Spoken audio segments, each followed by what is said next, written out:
Hello everyone, and welcome back to the Capablanca saga. We've finished the 1914 tournament of St. Petersburg, and we've covered some of the games from the simultaneous exhibition that Capablanca held also in St. Petersburg, one of them being against his famous loss against composer Sergei Prokofiev.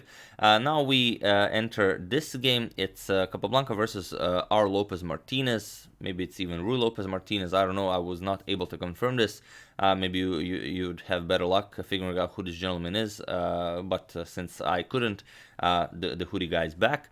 And also, this was played in Buenos Aires. Capablanca boarded a steamer from St. Petersburg, and he went off for a trip to Argentina, where he will hold another simultaneous exhibition against 10 players. And well, during his trip he kept a journal. He talked about a lot of things. He mentioned that now there was a big tournament going on in Mannheim in Germany, but that the tournament was missing 5 of the strongest players in the world. World champion Manuel Lasker, Capablanca, Rubinstein, Schlechter, and Teichmann.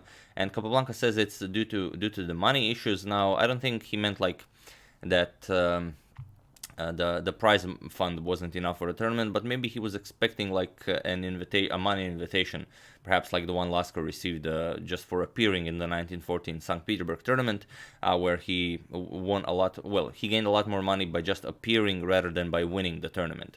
But okay, the tournament did take place, and Capablanca did mention it a bit in his journal, and he said that he thinks Alekhine and Alekhine and Spielmann were the favorites to win this tournament, and the tournament did happen, but it did not finish.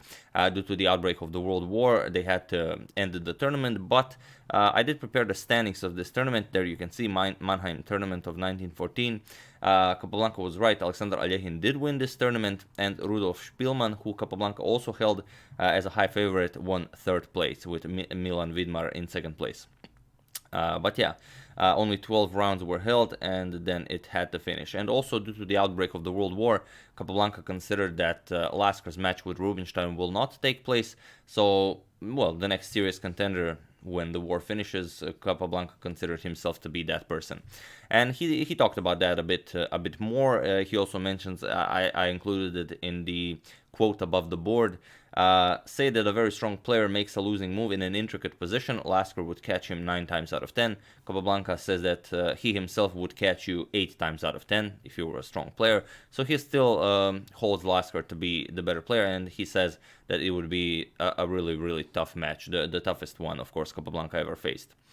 So yeah, that's a little bit of increase to your vast knowledge. I do hope you enjoyed that. Now, getting back to this game, it's an interesting game.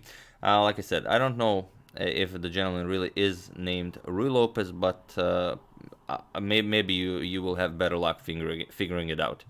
But okay, Capablanca opens with e4. He has the white pieces, as this is a simultaneous exhibition. We have e5. Sorry about that. And here, even though we don't know if Capablanca is playing against a gentleman named Raul Lopez, he avoids playing the Raul Lopez against Mr. R. Lopez. So he goes for bishop to c4. Bishop's opening. We have bishop to c5. Now, the boy variation of the bishop's opening, and knight to c3. We have knight to f6, d3 by Capablanca, preparing to develop the dark square bishop, knight to c6, and now bishop to g5, pinning the knight here. We have h6, asking Capablanca, do you want to move back or do you want to capture on f6? We have bishop to h4, and here Capablanca mentions d6 is just normal for black, very, very natural, but his opponent, Mr. Martinez, goes for g5, a very aggressive approach. We have bishop to g3, and now even h5, preparing h4 to trap Capablanca's bishop here. So Capablanca reacts to this. Of course, he says it's not really all that of an impressive move. He plays h4, and now he says if black allows white knight f3, then white will win the game. So let's say you try something like, you can't go knight here, then you lose the h5 pawn, but you could try rook g8. In this case, you would get something like pawn captures, rook captures, and now knight to f3, kicking the rook back after the rook moves. Now knight d5. You get knight captures, pawn captures, and after the knight finally moves, the e5 pawn would be lost. Just that d6 move is really, really missing from black's setup here. Even if knight captures if queen e7 check, king f1, white would still have a winning game here. Yeah, the black king is still in the center. You can go queen f3, you can bring the rook over to e1, you can go rook h4 to e4, just so many possibilities for white, and none there that are all that impressive for black. So after h4, Capablanca's opponent, as I already mentioned, seems to be a fairly strong player, plays g4, of course, does not allow knight to f3. We have queen to d2 by Capablanca, preparing queenside castle, and now d6. We have knight g to e2, queen to e7, developing the queen, preparing to develop the light square bishop, and also black wants the castle queenside. And here Capablanca castles kingside, actually. So it seems that we will maybe have a game of opposite side castles. And here we have a6. And here is a very interesting moment where Capablanca says a6 is a waste of time. Even though an engine would say that this is the best move for black in the position, but that's what I mentioned a few days ago. I don't know if you've seen my video where Leko played against Caruana. Caruana played a6, and well, it's a popular line today of the Queen's Gambit declined. But I mentioned like 100 years ago, people would say a6, what a waste of time. Such is the case here. Capablanca says it's a waste of time, but the engine approves of the move. I mean, just one of the ways engines have changed the game. Capablanca says instead of a6, maybe bishop to d7 would have been better for black, just, going for castles without wasting time. But okay, we have knight to d5 by Capablanca. Knight captures, e captures on d5, and now knight to d4. We have knight captures, bishop captures, now c3, kicking the dark square bishop back, bishop to b6, and now d4. This is what Capablanca meant by wasting time with a6. Now, if the bishop was on d7, maybe you could immediately castle queenside, but here you still don't have that option. You cannot capture or something like that. You can't open the e file, rook would win the queen.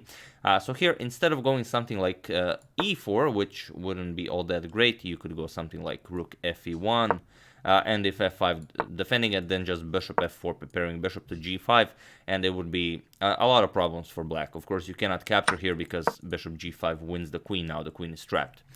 So here, one of the few moments where black is actually okay to play f6, and here we do have f6 from Martinez.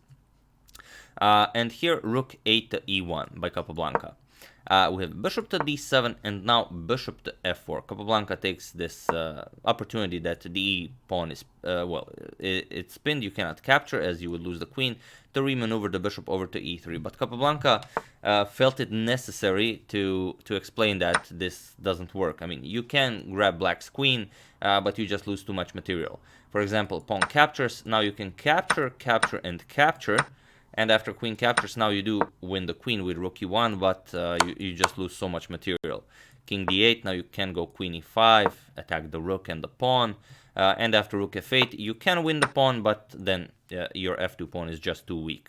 Bishop captures, king f1, and now you will lose this pawn and, well, let's say b5, bishop d3, bishop captures with check, king e2, now bishop goes back, and white really has no material to continue playing this game. Once black figures out how to develop this rook, let's say like this, it will be an easily winning game for black. But for some reason, and I don't think it was necessary, Capablanca felt it was necessary to show this line. But okay, bishop to f4. We have castles, finally a queenside castle by black.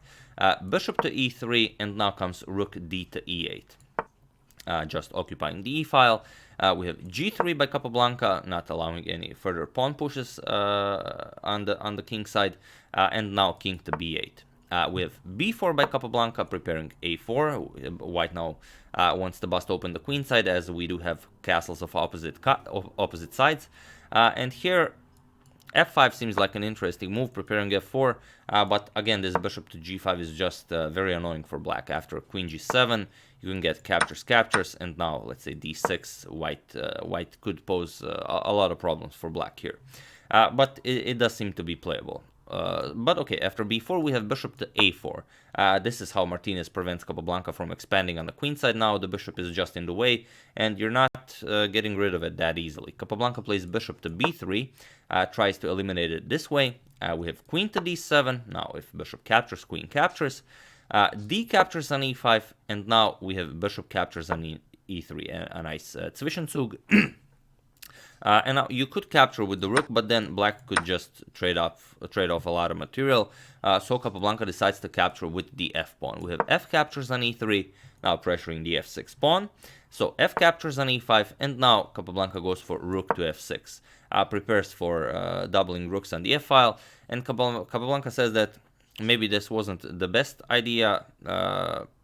Maybe a c4 or just, you know, improving the position, as Capablanca says that it will be too easy for black to equalize here, which is a possibility. Bishop captures on b3 was played here. A captures on b3, and now Capablanca says if rook h to f8, then white, it would be very hard for white to hope for something. But his opponent, for some reason, plays rook to e7 and continues on doubling rooks on the e file. Now, why would you want to double rooks on the e file? It's well, it's hard to answer that question. I think here we have a moment where Martinez actually knew that rook h to f8 was the best move, but he thought, I'm playing against Capablanca, I don't want to play too good of a move, I'm just going to play rook e7, play the other rook to e8, barricade myself here, and Capablanca will not be able to, you know, do anything. Maybe that was the case here, it's hard to say, but here Capablanca does take this opportunity to double up rooks on the f file. And now we have rook h to e8, and now black has double rooks on the e file. For some reason, maybe the idea was e4 and rook e5 or something, but Capablanca blocks it with e4 first. Now we have queen to b5 and now rook to a1. Now if c4 comes with an attack on the queen, b5 is next, and the white is definitely breaking through. So here Martinez just returns with the queen to d7, and now just c4. So here, because this rook h to f8 move was not played, Capablanca just received this huge boost of initiative. Now Martinez goes for rook to f7, and now he wants to occupy the f file and exchange rooks. Capablanca obliges. We have rook captures, queen captures, and now comes rook to f1 with an attack against Martinez queen. We have queen to g7 and now rook to f5, pressuring the h5 pawn. And here we have rook to f8. Here, if you capture the pawn, let's say rook captures, you get rook to f3. Not activity you want to allow black. So here, after rook to f8, Capablanca played an excellent move. It's we could say it's a winning move. So feel free to pause the video here and figure out the move Capablanca played. He did not capture the h pawn. I'll give you a couple of seconds, as usual. For those of you who were able to do it, congratulations, you have just defeated Mr. Lopez. And for those of you who just want to enjoy the show, queen to g5. This is the wonderful idea. Now, of course, if you capture the queen, rook captures with check, and then after you move the king, white captures the queen. White is up a rook. And if you don't capture the queen, let's say you capture the rook, then white wins the queen. Not good at all. So after this queen g5 move by Capablanca, we have queen to h8. But now Capablanca just grabs the pawn. We have queen captures on h5, queen captures, rook captures, and now rook to f3. Black is able to infiltrate, but it is far too late. The g3 pawn and b3 pawn are under attack. First, Capablanca defends it. We have rook captures on b3, and now comes rook to f5. And it was in this position that our Lopez Martinez resigned the game on move 38. Why did he resign? Well, there is no way ever you can stop this h pawn from queening. Whatever you try, you can try rook captures here, but then just the pawn continues. If you try checking the black king, just rook f2, completely sufficient. Black will not be able to trade, as well. You can see that after h5, the king is nowhere near the square of the pawn, so of course the king will not be able to reach the pawn in time. And well, there are no other moves that are even remotely considerable. So yeah, after this rook to f5, Martinez resigned, and a very nice victory for Capablanca. And as Capablanca mentions, this after a captures on b3, just rook h to f8, and it's very hard for white to go for anything. Rook e to f1, but now you can just trade. reposition the queen, maybe even trade the other rooks, and you will have a fine position. You can go queen h7, and now even if white doubles up here, you will always be able to harass the white king, as well this pawn really prevents the white king from escaping all that much. So it was a very impressive game from Mr. Martinez, Mr. R. Lopez Martinez, who might be Raul Lopez Martinez. Well, for now at least we don't know. But yeah, it was at this moment that he started messing up. Just decided to double up on the e-file and allow Capablanca this beautiful initiative that just, well, ended in this... it ended when queen to g5 was played, as, I mean, most of you were able to find it. But yeah, after rook f5, that's the end. So yeah, that's the game. I do hope you enjoyed it.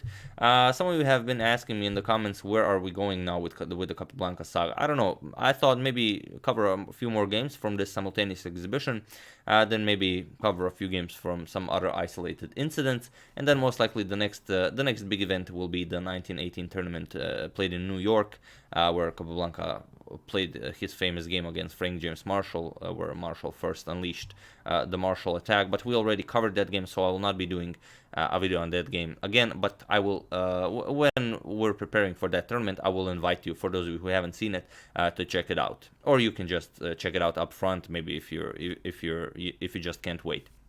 But yeah, that's basically the plan, and then we're gonna see, we're very close to Capablanca's match with Lasker.